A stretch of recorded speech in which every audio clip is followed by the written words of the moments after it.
Alright, calculates. So in this video, we're going to deploy our Functions app,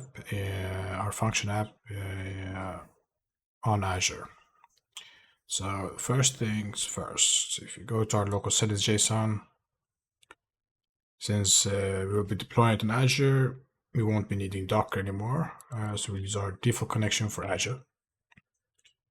And if I go to program.cs, I can replace that name, default connection there, and default connection there.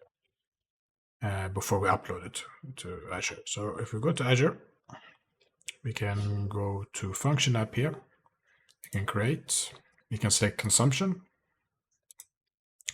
I'll select my resource group. I'll give it a name like excuses functions.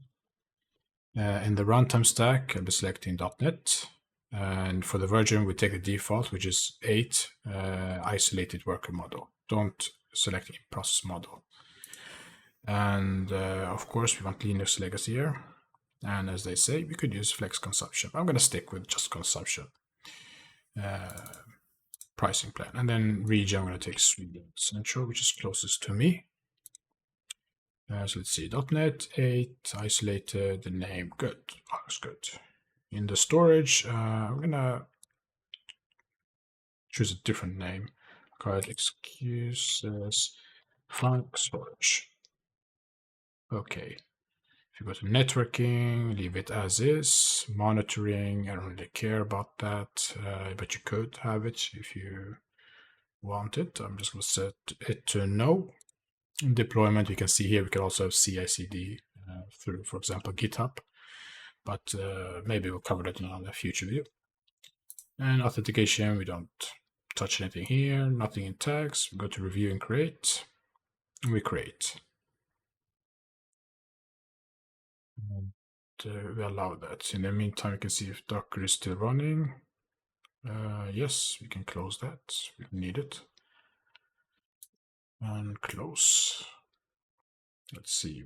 We are going to need the connection string because this local settings JSON file is only here locally. And if we had added this to GitHub, we would have Git ignored it because it has sensitive data. So I'm going to copy the default connection value. And then I can go back to Azure. This should be up and running soon. I suppose in the meantime, I can prepare our request file. There. I don't think we need that anymore.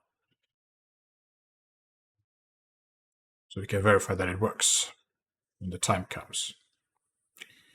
I'll go back to Visual Studio. I'm going to duplicate this and comment this out. Here we're going to have our API URL eventually. And there we go, it's done. Let's go to resource. Before we upload our function app, I'm going to set the environment variables. I'm going to go to connection strings. I'm going to add, very similar to the app service, web app. And here you have default connection. And here we paste in our value and we select SQL Server. Exactly the same. Click apply. And now we can go to overview and keep an eye on here. All right, let's upload our functions app. We'll right click the function app here and go to publish. We'll select Azure, Linux, because we set it to Linux in the function app. And there is our functions consumption. Let's click finish. The profile has been created. Link to our storage, great, and then publish. Similar to app service, it zips it before it sends it up there. And this should not take long.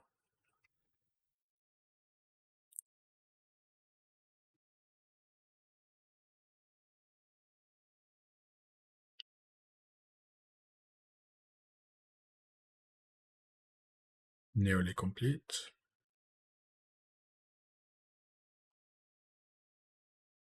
There we go. Deployment succeeded, restarting. Now, just a heads up, this sometimes might take a while.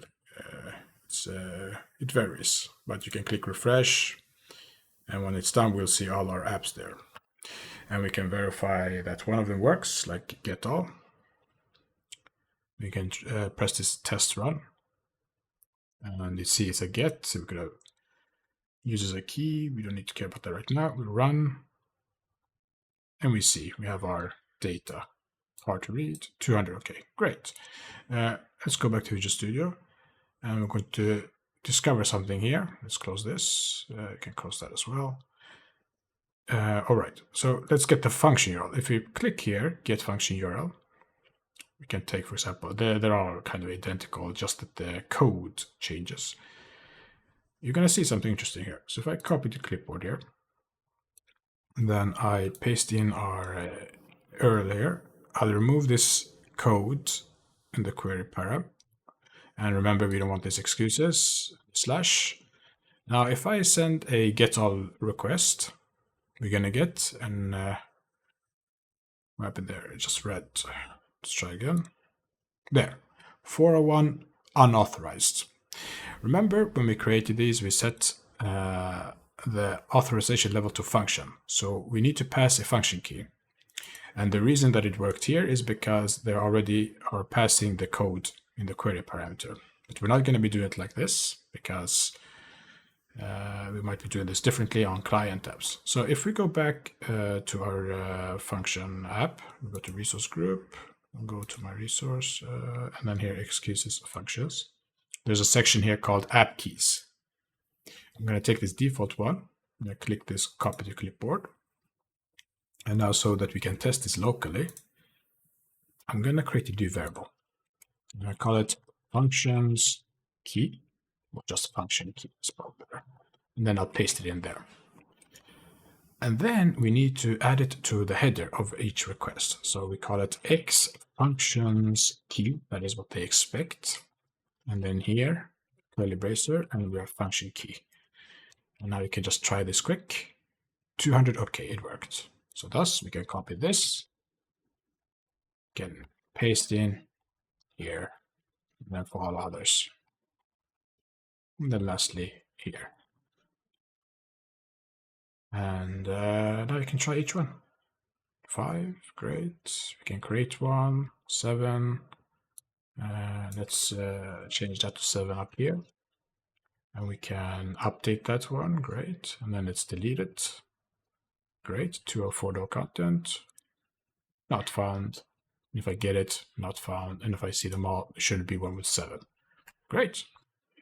That was all to make it work with Azure. And yeah, remember we added to the SQL Server that all Azure apps and services could access SQL database. And this is one of them, so we didn't need to configure anything. And that's it. Until next time.